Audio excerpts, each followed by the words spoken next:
Welcome to Flat Earth Debate Uncut and After Show.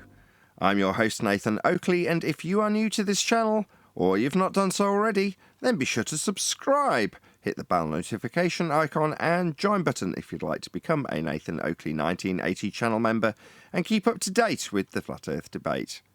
If you would like to support the channel, there is a super chat that runs alongside each of these shows while they premiere, and there's also a PayPal, Patreon and crypto link in the info box below the video.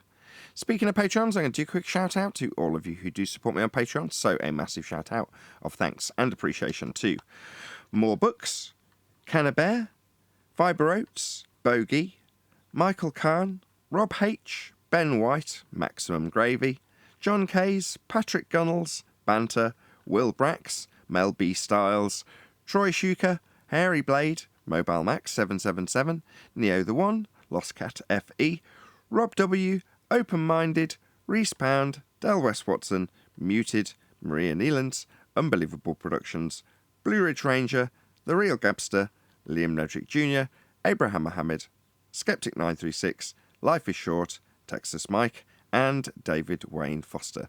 So another massive thank you to all of you for supporting me on Patreon. Now I will hand over to whoever is in Discord and Google so you can enjoy their dulcet tones while I set up for today's live show.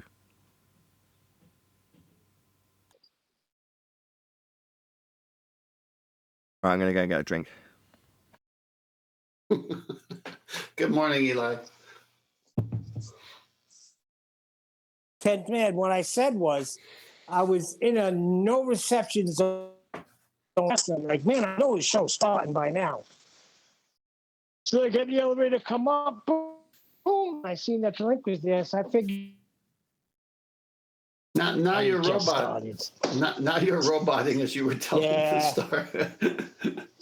Yeah, I give up. Funny. I'm in a bad spot. Yeah, it's a bad place. Hey, John. Hey, Eli.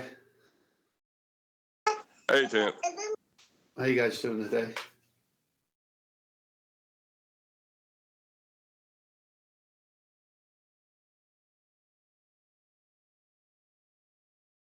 I had to think about that way too long. Me too. Yeah. So are you doing okay now that you had time to think about it? I don't see no carpet on this site, bro. Hey, you're hot micing, Neil. Oh, sorry.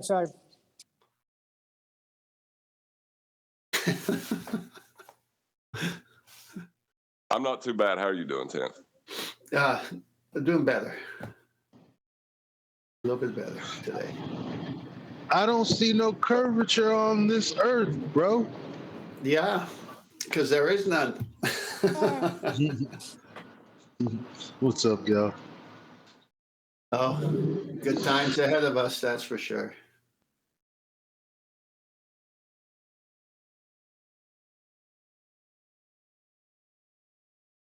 Anyone in Discord? There's a couple of people in there. Can we get a sound check from Discord?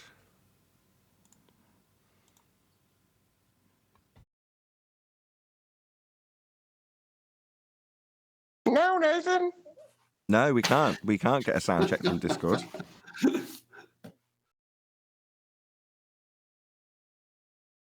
I'll step over there right quick. I'll come back. We have a time traveler in John.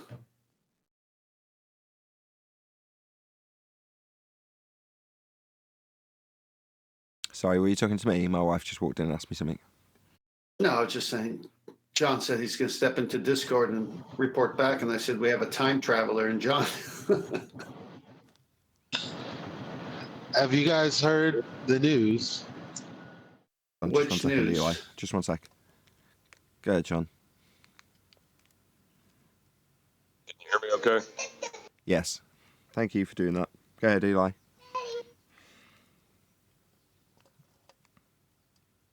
Yeah, I think I came across an article that said that this year will be the last year that they do daylight savings. Oh, good. Well, actually, they said daylight savings would be permanent. Was the wording they used. In other words, we'll stay in -1, or we won't use like our British summertime anymore. It'll just stay in wintertime. Well, did you read the article or just the headline? Because that could be, you know, how they do titles that are kind of not saying the exact thing. So if daylight savings is permanent, meaning they're not going to change it, they're going to keep it the same, or daylight savings is permanent, meaning they're going to change it so it doesn't change anymore. I don't know.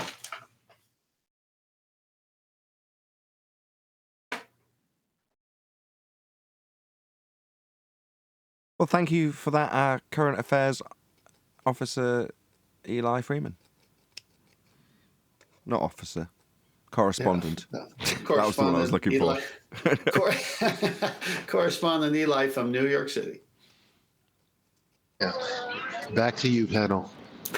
Keeping y'all up to date with the flat Earth debate. They're just adjusting for the Coriolis where Earth is slowing down. That's what they're doing. Metaphorically speaking, of course. No, that's just nonsense. I don't know why they're doing it. Yeah, see right here, it said CNN. Senate passes bill that would make daylight savings time permanent. There's a quote, I guess, from Senator Marco Rubio. If we can get this passed, we don't have to keep doing this stupidity anymore. Eli, I've been hearing that for the last 10 years.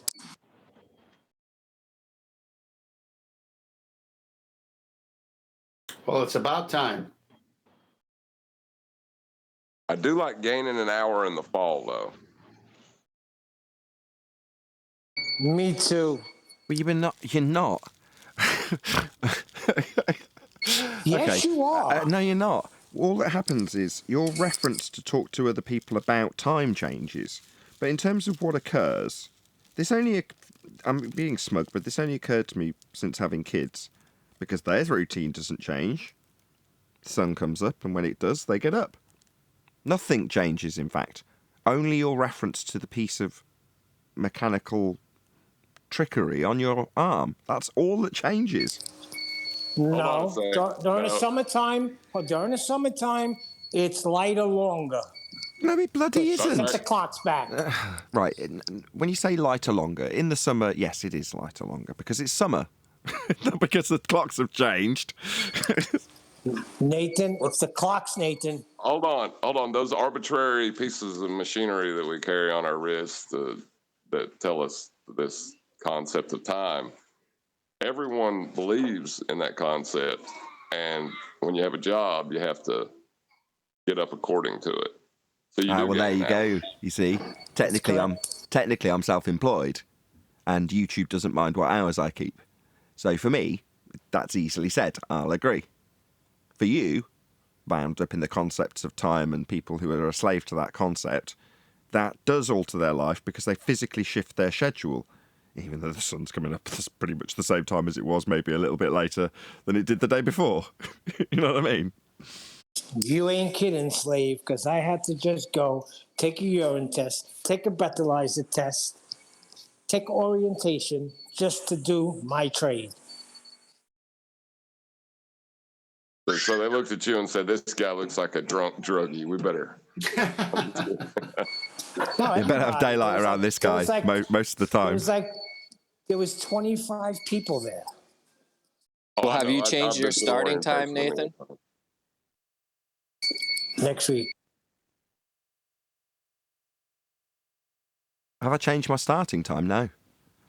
But Are you you've starting at, changed like, your your clocks. normal time? We haven't changed ours. And when they do, yes, I will. So you could call me a complete. That's right. So you guys are a little bit behind. But I thought, didn't you guys change your clocks ahead of us when we went into setting them back? Well, there's a couple of weeks apart between them. I thought you were about to call me a total hypocrite, which you didn't, but you could have. I was getting ready to.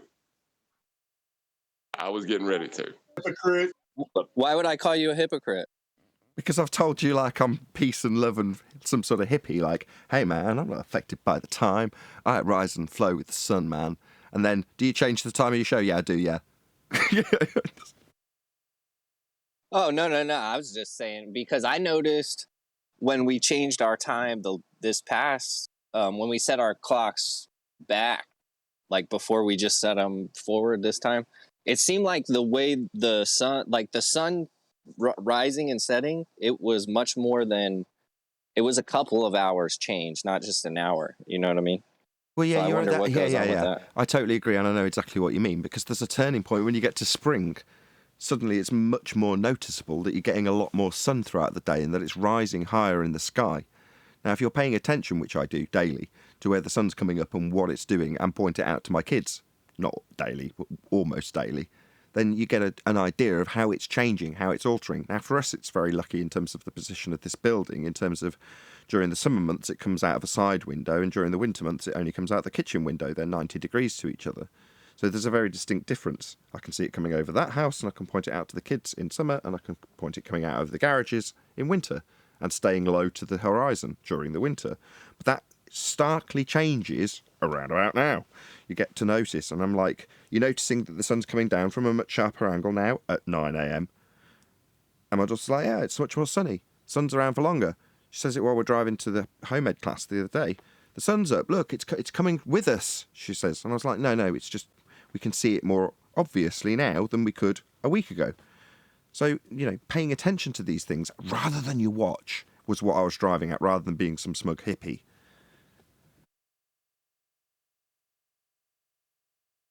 Absolutely. And for me, that brings into the paying attention to what they're doing with the weather, which I don't know how you guys feel about that. You know what I mean? But I'm looking up at the sky right now, and they're like painting the sky. You know what I mean? Don't know why, do And I you? think You're talking about chemtrails, or what some people call contrails. The stuff that comes out, the shit that comes out the back of planes. I have no idea what that is. Now, I know that people can qualify it, and I've watched plenty of documentaries on chemtrails and contrails and the argument about them, but realistically, I don't know what they're doing or why they're doing it. Is it weather related? Oh, yes, there's 5 different people all at once. Can you prove that? And they'll show me the same documentaries that I've already seen in terms of their qualification based on what seems like presented to the public for consumption information. I'm not saying it's right or wrong, but I'm just saying it's a bit dubious. If you're doing weather manipulation, what's the purpose of that? They'll be affected by it too, won't they? Well, what wouldn't that be like the ultimate to be able to control the weather? Well, yes. So wouldn't it be the ultimate flex to make people think that you can do that? Oh, absolutely. You know what I mean? But here's my thing.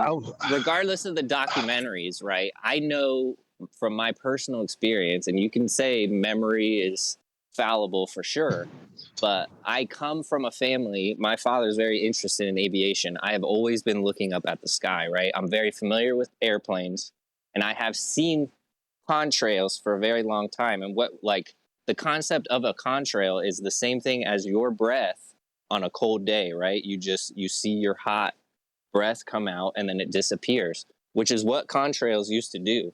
These long streaks that just stay in the sky for a long time, and they're painting freaking X's, and there's like a sheen, like an oily sheen on these freaking clouds that I see in the sky. Like, it's clearly not natural. You know what I mean? Yeah, I we don't all know agree what on they're that. doing. I think any right-minded man would agree with you. By man, I mean person. Yeah, okay. But what conclusions can you draw from that?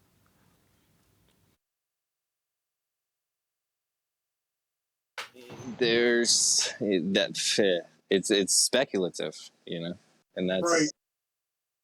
that's the issue. I think they did something. They screwed up somewhere down the line. My theory is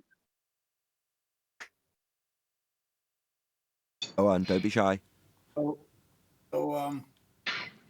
back in the day, they realized they can't get out of here. They found this dome. They found whatever it is. Let's call it a dome. And then they tried to start blowing it up. That was under the eyes of, let's see what these explosions do in the air and how they work against airplanes, so we know what we're going into when we have war. bullshit. So they did something and screwed it up bad. Because now they're constantly flying this shit into the sun every fucking day. Every day that I look at the sun, when it supposedly sets, it starts looking like a greasy oven light. Every day. Okay. So what are they doing? Are they trying to stop the heat? Did they put a crack somewhere? What? They did something. Okay. So you're saying because after they found a dome. The Admiral went. Okay. I just want to summarize. There's a lot of information to take in. So they found a dome, and then they've attacked the dome. But you're basing that on information that we've been given about high jump. Is it high jump? No. Fishbowl. Fishbowl. Dominic, yeah. So, okay. Just to compare and contrast, if I told you a story of NASA sending a ship to the moon and firing something into it and it ringing like a bell, yeah, would you they've been doing all kinds of So you'd take that as read, would you? I don't know if they actually did that or not. So how do you know they've been firing things at the dome, or if there even is a dome? Well, because they were, like I just said, they were doing stuff under an operation. Says who? So Says they them. Would see what happened to the airplanes in the sky when these bombs start going off. What bombs? That was their excuse. What bombs? The bombs that they were shooting into the fucking The ones air. they say they sent into the sky. Okay. Yeah, the ones they literally recorded, and there's some actual. As shitty as it is, there's. Okay. Let's just stop here for a second because we're going to start the live show soon. I'm not going to attack you on this, but do you believe there is a dome? I'm not going to attack you on it. Just want yes or no. I have to say, yeah. No, that's fine. Okay. Yeah. Because it doesn't make my next point make sense unless you affirm that. Just before you join, just affirming something so I can make a point. Thank you. So based on your belief that there is a dome, you're seeking out affirmation bias. So on the one hand, I mean, I could have used landing on the moon. I used one that was slightly devoid to that, so it didn't give the game away in terms of firing something at the moon and letting it ring. Because there are flat earthers who use that in parts of their rhetoric, again, when seeking affirmation bias. So why would it be the case that for the moon landing, or in my example, firing something at the moon and listening to it ring, you'd be like, I don't know if that's actually true. But for the dome, well, they definitely fired stuff at it. Why? Yeah, they fire stuff at the sun, too. I watched this happen. I used to be real into looking at the sun and the moon, and especially the sun. I saw all kinds of really weird stuff going on, and I used to question. Did you see things fired at it? Yeah, like literally digital. Yeah, it looked like a digital. You have like this type of pulsing laser thing. It just shoots pulses.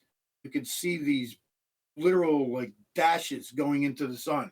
Okay, I'll take that as okay, because it's your primary source. That's your first-hand account. Fine, I'll take that as read. Right. But that doesn't translate to them firing bombs at a dome, does it?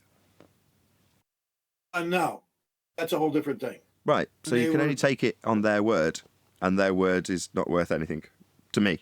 They didn't say they were firing shit at the dome. Here's the thing: I looked at the timeline. Timeline with Admiral Byrd. You know that whole story, right? Everybody does. Or should, right? Some more land. Look, there's more land over there. There's a little America, blah, blah, blah. So all of a sudden, that got kind of stifled. Cut up, and then he died, right? And then they started shooting shit in the air, just coincidentally, because, and again, with the guise of nuclear war. What would happen? In other words, they were saying they were literally shooting nuclear fucking missiles up there. See what would happen when they rang, with the electromagnetic pulses, the EMPs. How would that affect these airplanes flying in the air? That's what they were saying they were doing. But in reality, it was a very strange timeline, right after Admiral Byrd, and what did they really find?